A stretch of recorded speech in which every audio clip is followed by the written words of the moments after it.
America. Although the crossword seems engineered for solo consumption, it's just as important in its social function. Families, roommates, lovers, soldiers in barracks, anxious hospital waiting room acquaintances. Groups of all kinds complete the puzzle together. The crossword draws already close people still closer together, letting their brains sink as they solve. It gives people a way to interact who otherwise might have nothing in common. It helps people pass time that doesn't seem to be going anywhere but desperately needs to be passed. Solvers build their own personal puzzles inside the crossword. The New York Public Library's Cullman Center, which offers year-long research and writing fellowships, regularly hosts an unofficial crossword coterie. Every day over lunch, several fellows solve the day's New York Times and Wall Street Journal puzzles together. One fellow, a historian of science, told me that when she was growing up, her father had invented a system to make the Monday Times crossword, historically the week's easiest, more interesting. He would arbitrarily choose a pattern of squares to leave empty, all the squares touching a black square, say, but wouldn't allow himself to write down which pattern he was choosing or the letters in those squares according to the clues. He had to hold all the filled blanks in his head while filling in only the blank blanks on the page.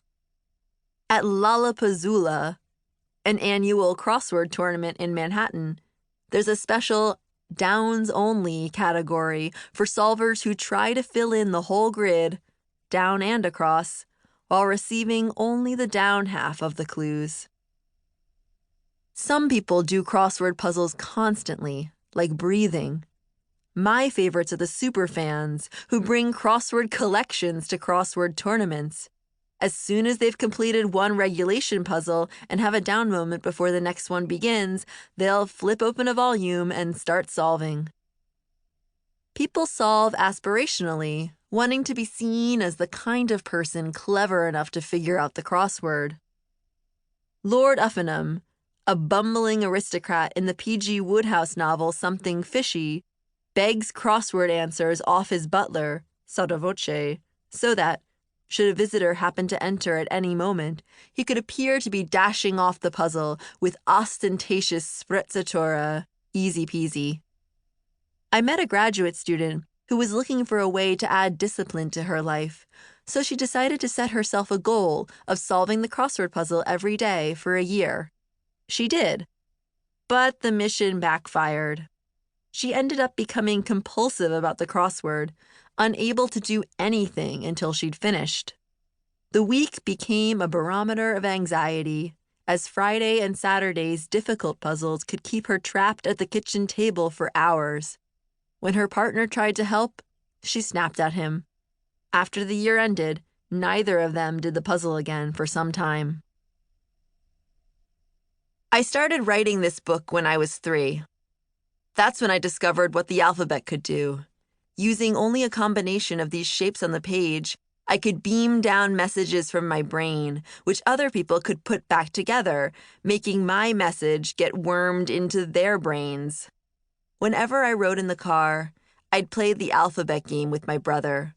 We each had to find the letters of the alphabet, in order, somewhere in the landscape zooming by, shouting out the letter and its sight upon sighting. Whoever got from A to Z fastest was the winner. Dairy Queen, Quiznos, and Jiffy Lube became shrines. When I was growing up, children's book author Roald Dahl's reader par excellence, Matilda, was my hero.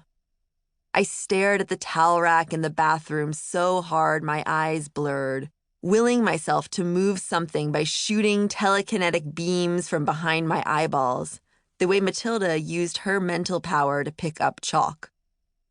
But I was even more excited about the other things that letters could do. How letters could arrange themselves into any words, and how certain combinations of letters suggested other ones, even when they seemed unrelated. Monday nights during high school, my family had crossword races. My father would make photocopies of the Monday New York Times puzzle, hand